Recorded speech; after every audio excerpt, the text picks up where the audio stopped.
دنگ شنگالی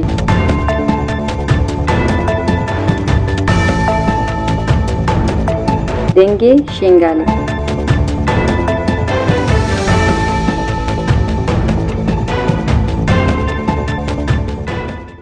بلین گوهدارین دنگ رادیو گل هم بخیر هاتنه دنگ شنگالی مجرا میاوی هفته جنسوت ایزیدیا باش وکشاندن اولو ترکیه هفدیتن بریبر آپورا تأثیری وید عراقی و شنگالی چوابه به و هر وها هفدیتن عراق و ترکیه و وان مجرا نیرین ملت ایزیدی چوابه بن امی به منیوان خوا پیشکش بکن برنامه نیوانی ما آلیکاری هفت سروکی مجلس خاصیت دموکراتیک شنگالی حسین سادو هم بخیراتن برنامه ما خیران در بیسا چاوا حسین صحابیم چی سپاس کم بله حسین وکی هونشی دزانن آلی پارلمانتو یا جنسوت ایزیدیا باش وکشاندن در حقی ویدا نیرینی و چینه بری هات تشتگی هم جی کیف خوشینم لوی برنامه حاضر بون هر عالم اگزانه خلق اگزانه جنوسایت ازدیا هناك احزاب دوكو دستلادار في ناحيه جنوسایت ازدیا بتا قبول کنش بر بلکه او سر سبب يعني او بخواس سبب نحن اف جنوسایت بتا قبول کرن راسي جي اف حقيقتك نها جنوسایت ازدیا الدولة اوروبيا ام بيجن دولة جهاني قالك هاتي قبول کرن ما العراق دوكو عراق حتی ویگا وی قبول نکریه هنگ جار جارا بلکه ماجی پرست کرده بیشتر عراق نا دولتکا وق انداما محکمة لها انسان شيء نتشتكي وسانا راسيجي تشتكي وسا باشي بلكي وق حكومة قارب قبول بكا بيجن ام وق حكومة وق خلق عراقي قشتي ام في جنوسایت اثر ازدیا قبول کن بس نو سنه براستيجي ما قد دسبيجي عراق بايكريا احزابها تشتي هناك حزب بفينتك هناك حزب نفين افتشت نايتكرن حقيقتك القلق جهوسانه بله هبل حسین وکی هونشی دزانن او جنسیتا سه ایزیدیان باش وکشاندن لیبل بیدنگی باش وکشاندن دیرک پشتیوی را عفو گشتی کرن خس دیرک خسن دوری او جبوی ایزیدیاتی چواتی اف نها عفو العراق اذا هات داين وق ایزیدی بس بهاركم قشتي ازدي في عفو شرمزارت كن وتبينن تشتكي نلجي خدا يعني براستيجي حتى فيغا في خوش كوداي كمال دست هوفيد داعش ده حتى فيغا في اخسيرن هما حتى نها وك حكومات وك برلمانتار وك قشتي عراقي تنها يكي بحثا في نكريا يكي نقوديا وامزانن وق عراق جي وقالك آلية ديجي كارن هناك ابنا بيجن همو كارن هناك خوش كودا كشيد ما رزقار بكنش دسي وان هوا درينش دسي داعش درين هما هطا فيقا في نكرينا اف عفو سدي بلكي منبجن سدي سد بس سدي نو ديوان افيد دست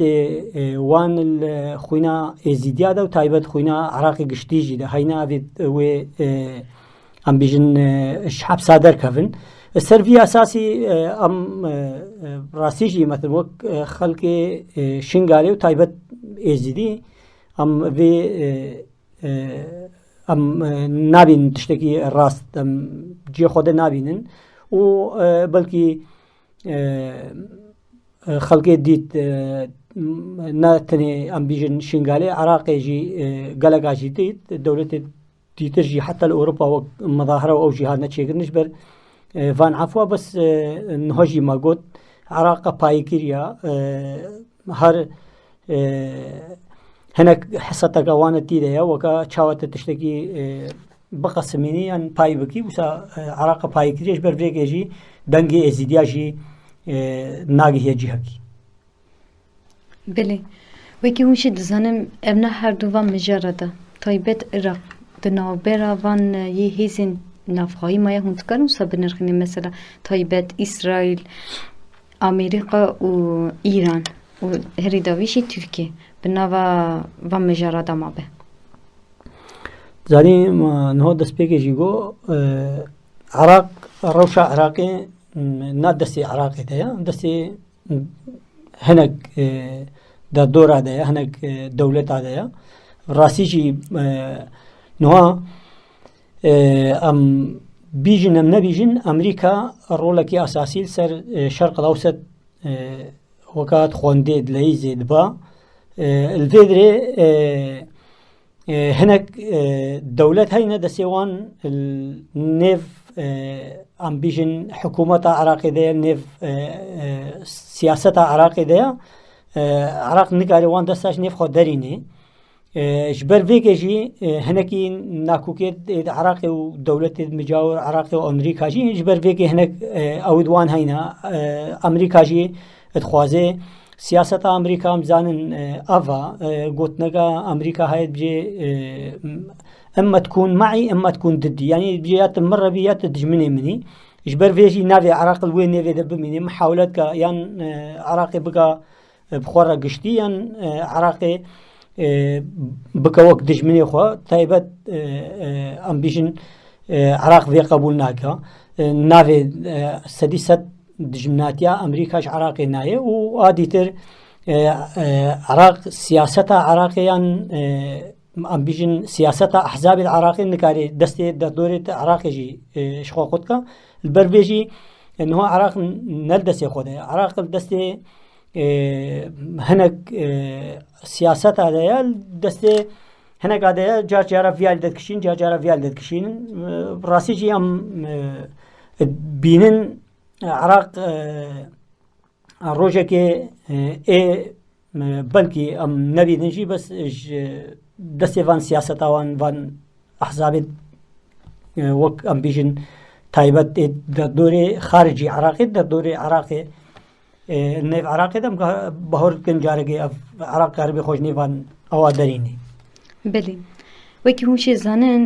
ترکیه بغدادی دا هفدیتنک چیکرن داخازیه ترکیه جی بغدادی چیه گلو؟ والله بلکه داخازیه ترکیه گلک تشتن هما تشته بلکه تشته ترکیه بیجه جی همو پیک نهین و بلکه هنک تشتاجی ترکیه جی بلکه هنک جی پیک بین الفيدري ده مثلا ام بيجن عراق نهجي موجود هكا عراق الدسي وك عراق الدسي خدا بيان سياسة عراقي داخلي عراقي با قالك تشتجمان عراقي قبول نذكرن ما موجود سياسة عراقي ناش داخلي عراقي في سياستك اجبر ويجي عراق يعني نشارد ميني بقالك جهة رب قالك دولتها رب اجبر ام نهو بيجي نبيجي عراق نكاري نهو فيغا بكافيا حربكي بكافيا شركي اجبر فيغا جي عراق هرديم بلكي هناك تشت عراق يجي نافين بس جي نافي اما افتش نافين هناكي ادفيب وك باراسن وك تشتكي سياسة خوشي دور بكا بس نهجي مگو ام باورت کن عراق دمه پیش کاربی خوشبان اوادرینه اجبر ویجی براسیجی هنکی ام بیجن ام نبیجن دنیا جی عالم جی روشا عراقی زانه و سیاست عراقی هنکی خویابویا هنکی کم زیدا تیتا ناس کرن اجبر ویجی ام باورت کن عراق دمه پیش ده کاربی خوش هنکی تشتاجبان درینه هنکی تشتاجبان خلاص بله وکی وشی نرخانده کرد بعد يعني تایبت چه وقت بکره یعنی وی مجاری ده خواه ترکیه و هیزن نفخایی ده ما قلت انه عراق چاوا نيري عراق بيني منهوجي قلت عراق نكاري بكفية شركي عراق في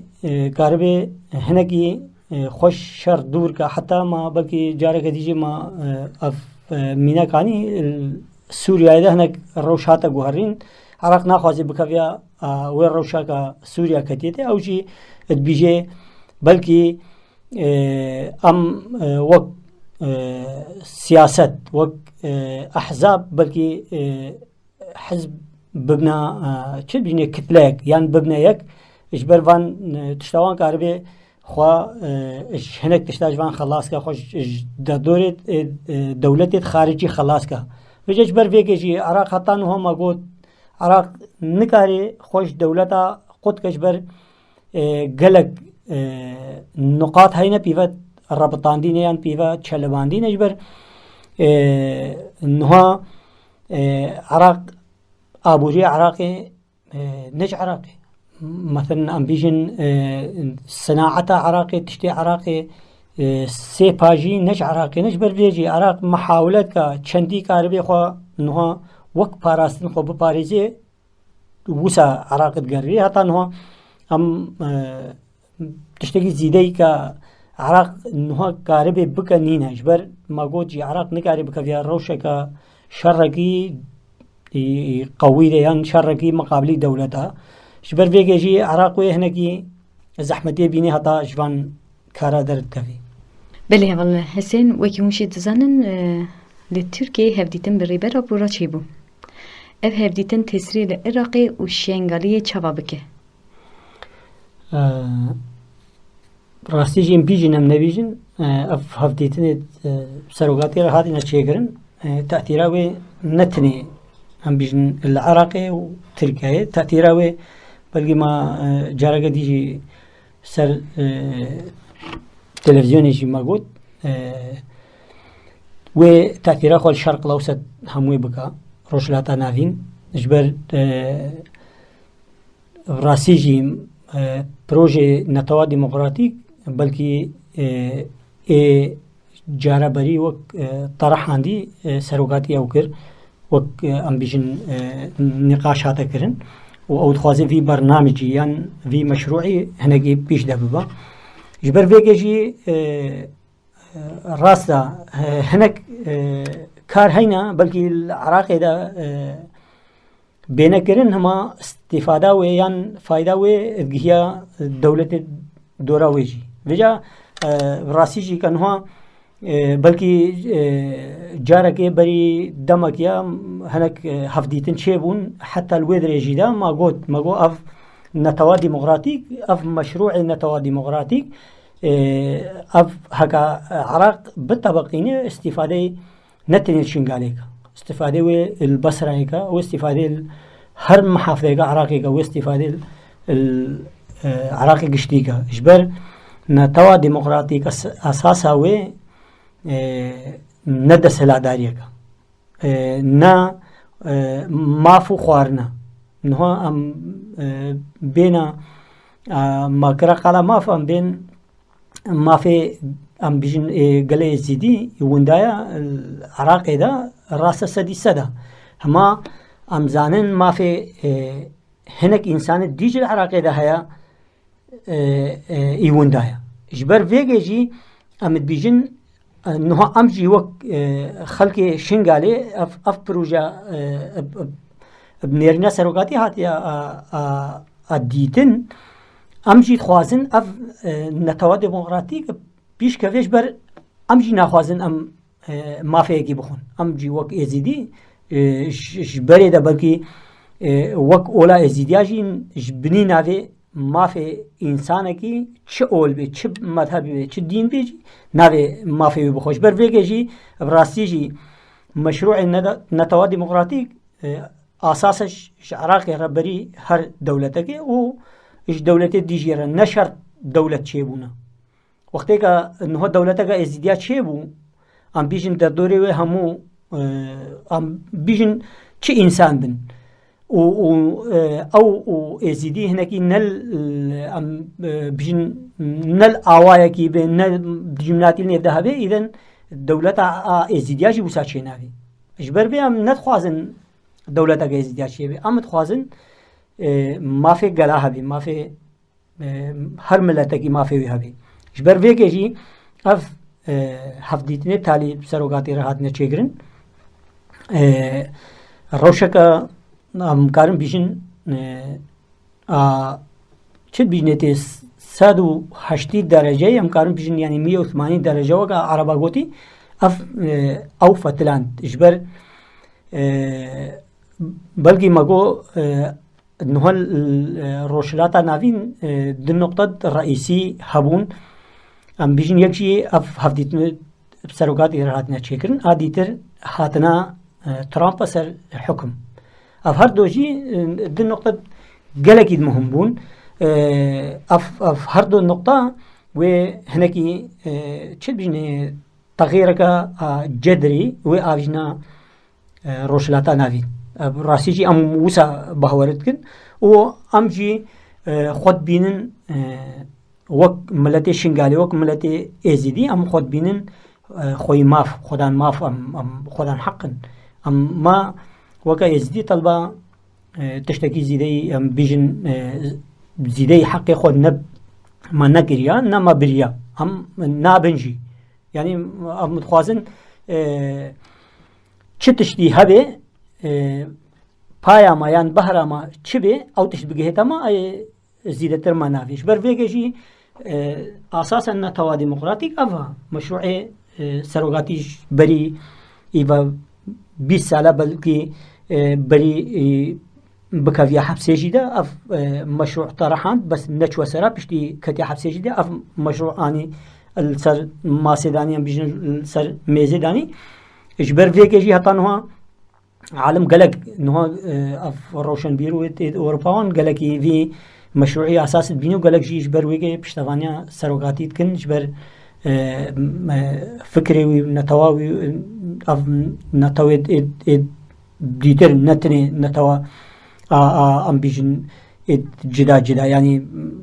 قشتي اول قشتي باوري كاربن الفيغرا جيام بكن نا ام بيجن دولتك تشبيا بسلمانا بيك تشبيا ازيديا بينا نوسانا الفيغرا جيام بكن وفيغرا كاربن داينوستان دني فيغرا بكن كاربن الفيدري كاركي فيغرا بمشين نا شرطه دولتك يجي تشبين هم بين مثلا بيجن جهوا دولتان هي اما او عرب يعني تديتيا چند او دوان چه بوينه وحرب چه بوينه نزانم چه بوينه حقا ما في انسان هبات فيا نابجن بغض النظر عن كي حاله كي ني حاله فيا هر يكي زاني با يكي ما هبود جو هر انسان زاني وقت كتا حقي ونحقي جو هر انسان زاني كانجي نحقه بس هناك حقي خلقي جي خوازن يعني اجبر في ما قلت اموك يزدي ناخوازن ما في يجيب من حقي يجيب من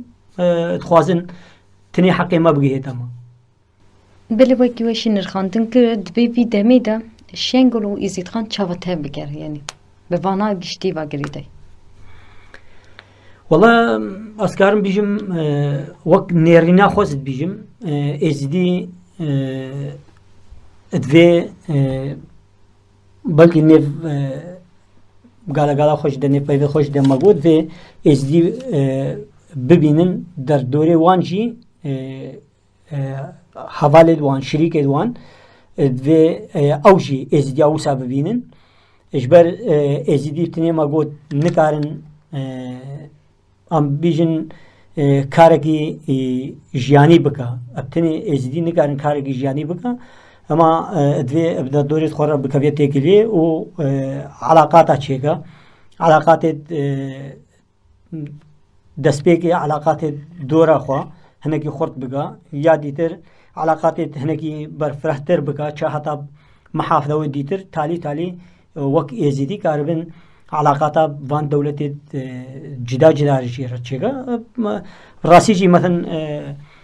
هكا ام بكفنا اطاركي تنقدا وك ازيدي امي جيدر نكفن ام وك نيرنا خو ديسازت بيجم